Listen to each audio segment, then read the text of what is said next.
Okay, because this incredibly rich session, thank you, all of you, just unforgettable presentation, dealt so much with conversation and words and discovering new ideas and ways of living.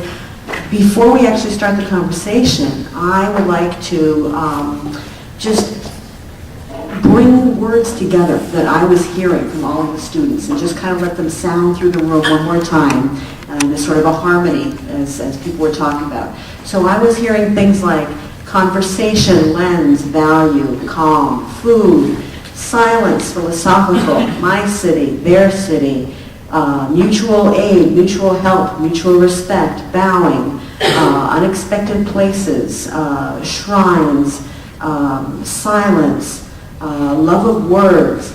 And I really think we have a wonderful, wonderful array of experiences, but there's some themes that are coming out. And what I was hearing is how each of the students were discovering values that go to the heart of the cultures they were in through very unexpected ways. These were not, touristy ways of discovering what a culture was all about. And the first question I want to start out with, and I think I'll just pass the mic to different people who want to answer, and then invite everyone else to ask questions and comment as well. So you found out about values and ways of living that you never expected to find when you went on your programs and went to these countries with a particular focus in mind. So what? So how have they transformed you now that once you came back to the United States? And I heard many of you saying, these things were life-changing. What exactly was life-changing about having this encounter with other forms of people celebrating life and finding their own harmony?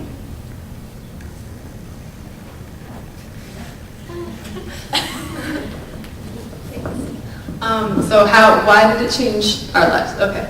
I think for me personally, I have always lived in a very tiny town, and I've always lived in Illinois. And until August, I had really never been out of the country. I went once for a week when I was so young, I don't remember it. And I think that going somewhere and becoming a resident instead of a tourist, even if it's only for a few months being a resident, by the end you feel like you understand that place so well. And also for me, who didn't ever really have a huge scope in her worldview of the rest of the world, the only way you can really realize that the rest of the world is out there is to go to it. And I think that was this huge thing that opened up for me. I was like, wow, you don't have to be rich to go and do all this awesome stuff. And I think that part of what I had thought before was that I would only be able to do these things when I was much older, or I don't really know what I thought, but I think the reason that it changed me was because it made the world a lot more open and accessible, and I realized also through learning another language that you can go so many places and connect with so many different cultures, and if you know the language especially, it's just an amazing experience. An argument that might counter that, however, is we live in America, so what? We don't live in Europe. But I think a good point to make is that a common adage in Asia is a fish is the last being to discover water. By going to these other cultures, we do not just learn about the other cultures, we learn more about ourselves. I mean, for instance, not just even me going to Asia, me coming from the South to Minnesota to college made me realize that these things that I thought were universal in the South were just particular to the South, and I understood the South a lot more. So I think that we can form our own opinions, we can see what we value in America, but also what we might improve. So I think that it's not just to learn about the other culture, because not all of us are going to be so fortunate to work in international relations. There's too many people are trying to do that. But we can look at our own country and find out something.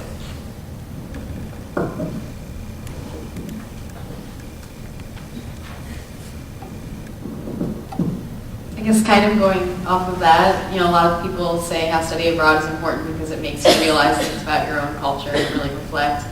And after doing my project on the advertising, it really just kind of, since what I was doing for that so much was every time I were in the metro, every time I walked around, I was just looking for ads and, trying to think, what are those saying?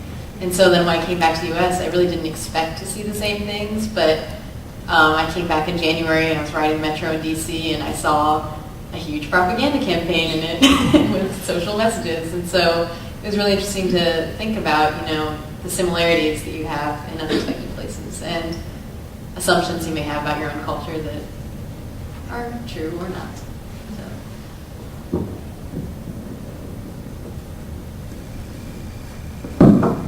Well, as you all know, I actually didn't study abroad in the true sense. I came to Chicago, but yet I still feel like I had an equally transformational experience as some of my peers on this panel, in that being able to study all the different cultures within the city of Chicago by just exploring the small communities that one might not explore normally when living here really just made me more culturally aware of what is and is not in the United States. As some of the people on the panel already said, I come from a small place in Colorado as well. So I think that just the short answer to the question is that being open to studying the different cultures, whether it's in the United States or not, just makes us more worldly people in a world of increasing interdependence, which I think is the biggest takeaway that all of us have.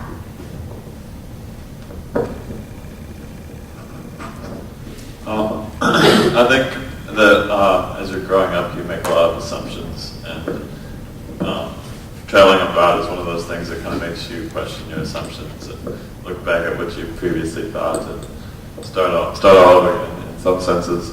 And I also think that this day and age is a very globalized world where our actions can affect people around the world, and until you go out and see those people and how they're being affected, you don't really stop and think about your own actions.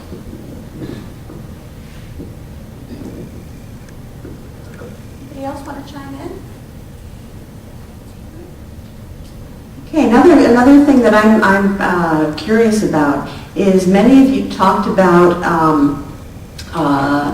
especially your initial days in your new environments and what it felt like to be, instantly recognizable on a bus, or, saying something and breaking the silence, or kind of sticking out that way. And some of you talked about, art projects in Chicago, promoting diversity in schools.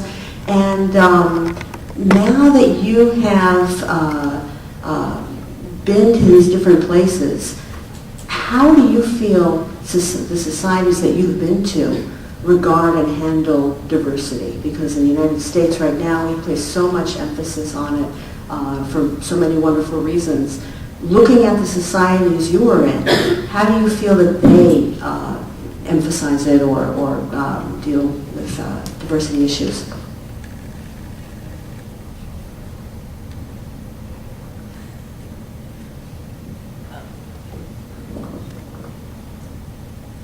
I think diversity is kind of a big issue in Russia right now. Like, one of the ads that I was looking at was the one urging people to have more babies. And the thing is that they want more people in general because their population is dropping, but it's not just asking everyone to have more babies, it's asking ethnic Russians to have more babies. And we had conversations with my teachers in various classes about different ethnic groups, because we had heard before going that the police target foreigners and ask for their passports a lot, but if you are Asian or have darker skin, you'll probably be asked more frequently because you stick out more and you don't look Russian. And it's really a big deal that they're facing right now, is kind of just how juggling the stereotypes that exist and kind of really trying to work through them, I think. So it's an ongoing issue that was definitely evident while we were abroad and came up in our projects and in our classes and in our conversations with friends.